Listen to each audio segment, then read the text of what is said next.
Hello there guys! Welcome back to my channel. This is your Tito PJ and I am with the famous, ever famous at number one food vlogger dito sa, hindi lang dito no, pati buong Pilipinas na ata to. International. I am with none other than Mother Shingo! Hello! Ano ba tawag mo sa mga ka-vlogger mo? Hello po! Ito ang nagbigay sa akin yan. Ay, Ano tawag? Mga kapamangkin. Dahil lang siya daw ay Tito sa Milan. So dapat ang tawag sa inyo, mga kapamangkin. Mga pamangkin. Mga pamangkin. Kamusta po? Kamusta po? Bakit nga ba tsuhin-tsuhin?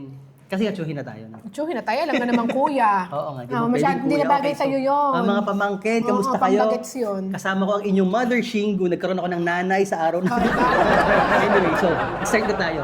Okay, Kamusta ka, Mother Shingo? Okay naman ako. Ito, busog na, di ba? Salamat sa mga pakain natin dito. Oh, at saka before we Chibugan. forget, nandito po kami sa Chibugan. Chibugan. Salamat po. Napili na yung venue. Sa papayag nila na mag-vlog po kami. Dami kong tanong, sa totoo lang. Ay, grabe naman yung tanong dami mo kong na tanong. yan. Hindi niya sinend sa akin yung mga tanong niya. Ito po ay impromptu. Hindi, ano lang naman. Chika-chika lang Sabi ko, naman isend niya tayo. muna eh. O, Kaya sige. tama pa rin Tito PJ, parang Tito Boy. Ay, oo nga. Interviewer. Interviewer ng taon. Okay, Interviewer first, ng matagal ko na gusto itanong to. Bakit Mother Shingo? Tagal na. Saan nag-start yung Mother Shingo? Wala kasi naisip ko lang kasi ang anak ko ang tawag sa anak ko Shin, di ba? Tapos nanay ako ni Shin. So naisip ko i-mix na lang yung dalawa. So Mother Shin. Tapos yung Gu, dinatnan ko na lang ng Gu kasi mga Shingu dahil friend yon. Saan? Ang tawag ko, Korean ba yun? Korean yun. Korean word yun, Shingu. Shingu friends. Yan tawag ko sa mga mga Shingu friends. Hello, mga So Shingu doon friends. nag-start. So mahilig ka sa Korean. Oo, mahilig din ako sa Korean. Kaya mga anak ko yun. Doon ko na pinaglihi. Bago ka naging Mother Shingo, bago pumutok tong Mother Shingo na to, sino ka muna? Anong ginagawa mo? Ano lang ako, isa lang ako housewife. Balikan natin, balikan natin yung hindi ka pa Mother Shingo. Kasi sa totoo lang, ito maulit ko lang, nung pumupunta to sa iba't ibang lugar, yung mga tao, kilala. Ay! Hindi naman. Yung totoo yun, nung dumating kami dito, gusto naloka, parang naloka ata yung may-ari ng restaurant. Ano lang po, mahilig lang talaga akong mag-food trip. So, sa hilig ko sa mag-food trip yan, mahilig akong kahit nasa Pilipinas pa ako, hilig ko na mag-food So trip. nasa Pilipinas ka pa? Mahilig na talaga akong mag-explore ng mga bago nagbubukas na resto sa Pilipinas, sa Lipa. Taga-Lipa kasi tayo, Lipa Batangas kami niyan.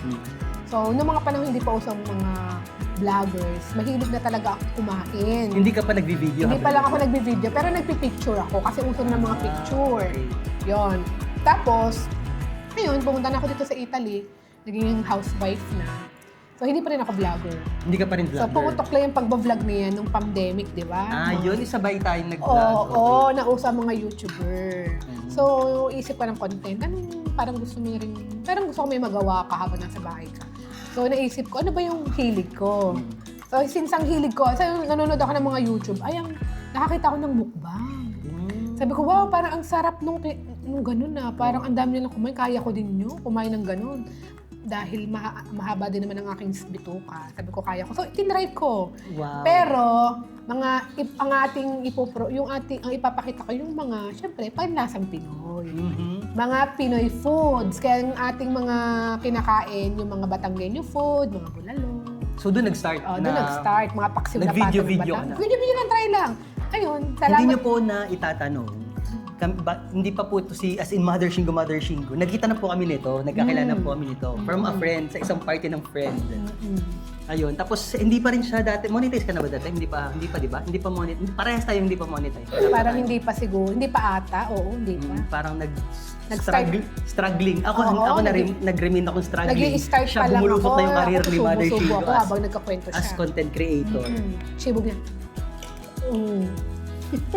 Ano sa pang sisig ka? Pwede narinig na yan.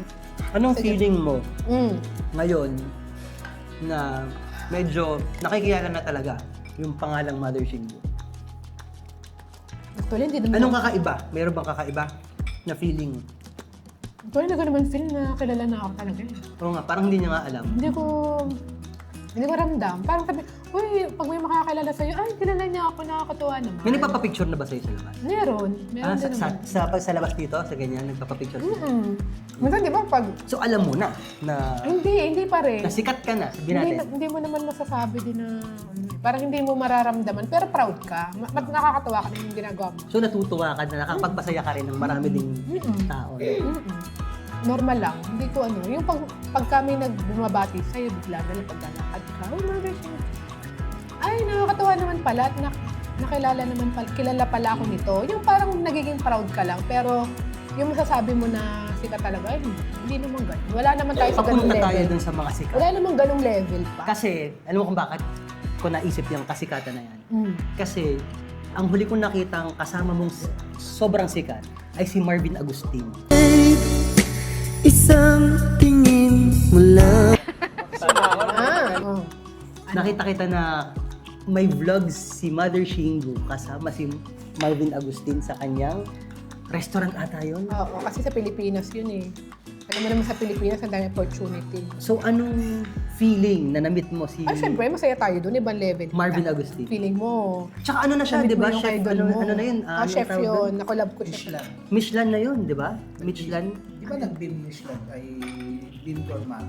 O, Ang dami na nga niya. Michelin na yun. Oo, ata. Ang dami. Beam gourmand ata siya. Ang dami na Anong siyang- feeling mo nung, dalhin mo kami dun sa feeling mo nung tipong pupunta ka sa event yun ni Marvin Agustin na as Mother Shingo. Anong pakiramdam mo that time? Sobrang excited ka Aba, ba? sobrang excited. Feeling mo ba ikaw si Julina? No, sabi ko naman sa kanya. Oo, sabi ko, Chuba- may chuba-chuba, ganyan. Sabi ko nga sa kanya nung na-meet ko siya, feeling ko si Julina. Feeling ko kahawig ko si Julina ngayong oras Pero na kahawig to. mo talaga si Julina, medyo. Diba? May nagsabi na ba sa'yo kahawig mo si Julina? Meron. Gets. Sabi Ako niya, rin eh, parang meron diba, siyang nung aura high ng school, Julina. Nung high school. Pero, yan. So, chuba, chuba. Ayun, gano'n. Siyempre, Oh, so, mukbang kayo. katawagan ko pa lang sa cellphone, excited na. Wow. Tumawag siya sa akin nung gabi. Tapos, anong reaction mo nung una mo na siya nakita? Siyempre, totoo ba? Nahiya ka ba? Ano ba? Nahiya ako, syempre. Nahiya ka? Oy, Kung ako lang- Niyakap mo na agad. Hindi Marvin, naman. Napaka-birthday mo yun. Di ba? Kunwari, kunwari virgin.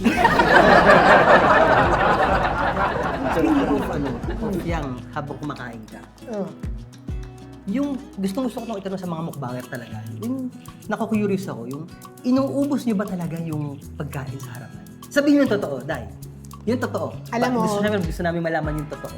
Isa lang yan. Huwag ka maglalagay ng sobrang dami. Kung Hoy, nakikita ko yung nakalagay mo, nung naalala ko, nagbandehado ka pa, hindi ko makakalimutan yun, yung isang kaldero. maglalagay ka ng sobrang dami, kasi ang ano kasi ngayon ng mga videos ngayon, yung sobrang dami na nila maglagay, pero kakainin na lang nila. Okay lang naman yun. Kaysa yung ipipilitin mo kainin kung hindi mo naman kaya. Pero ikaw, kasi nakita ko naman talaga yung sa'yo, madami rin eh, di ba? May videos ako na nilalagay ko lahat kasama na pamilya. Ayun! Ibig sabihin, hindi ko kakainin lahat talaga yon, papakita ko lang. Gets. Oo, may video naman ako na ilalagay ko sa isang plato ko lang, na ako lang kakain. Pag tinouch ko siya na hindi ako gumagamit ng kutsara o ng serving spoon, ibig sabihin, akin lang yun. Pero pag tinouch ko siya na may kasama akong serving spoon, ibig sabihin, hindi lang akong kakain. May So, kasama ibig sabihin, hindi ko siya ubusin. So, Nakikita mo ibig yung sabihin, mabasa ko sa hindi video lahat ko. ng napapanood nila talaga. Akala nila, inuubos talaga nung kumakain. Yung mga crispy pata, lechon. Pero ako may video ko na inuubos ko talaga. Kaya mo talaga yun. Oo, kasi malaki yung bituka ko. Hindi man ako kumakain ng umaga, besh. Kumbaga, Tito, Tito PJ, ako po ay naka-fasting. Hindi ko kinaya yung nakapasting. Tito PJ, gabi pa lang po, hindi na ako kumakain. Yan ang sikreto ba yung mga, sikreto ba ng mga mukbangers yan? Yan yun. Kaya ako uso yun ngayon dahil di ba may intermittent fasting. Pagka mayroong 16 hours na hindi ka kakain, so pag kumain ka, pwede mo nang... Pwede ko kumain ng marami kasi Kahit ano. nag-fast ka naman. hindi ka Nag-fasting kumain. ka eh. Kasi naka-fasting din kami. Oo, pwede na kumain ng marami. So yun yun, Yes. doon ako sa middle ng araw, mga 3 o'clock. Doon ka kakain. Doon ako kakain. Doon ka Tapos sa maglalagay gabi, ng video. oo, doon ako maglalagay sa video. Tapos sa gabi, din ako kakain. Meron ka bang hindi nagustuhan? No? Huwag muna natin pangalanan, ganyan. Halimbawa, nagpunta ka Oo sa isang... naman. Anong una mong ginawa para sa dumami yung subscribers at saka yung followers curious yung mga yan kasi Oo. saan ba nagsimula si Mother Ayan, Shingo? oo, yan yung maganda na tanong. Anong ginawa mo? Halimbawa sa mga inspiring na gustong mag-vlog or gustong pasukin ng content creating sa mga panahong ito, sa tingin mo, anong dapat nilang gawin?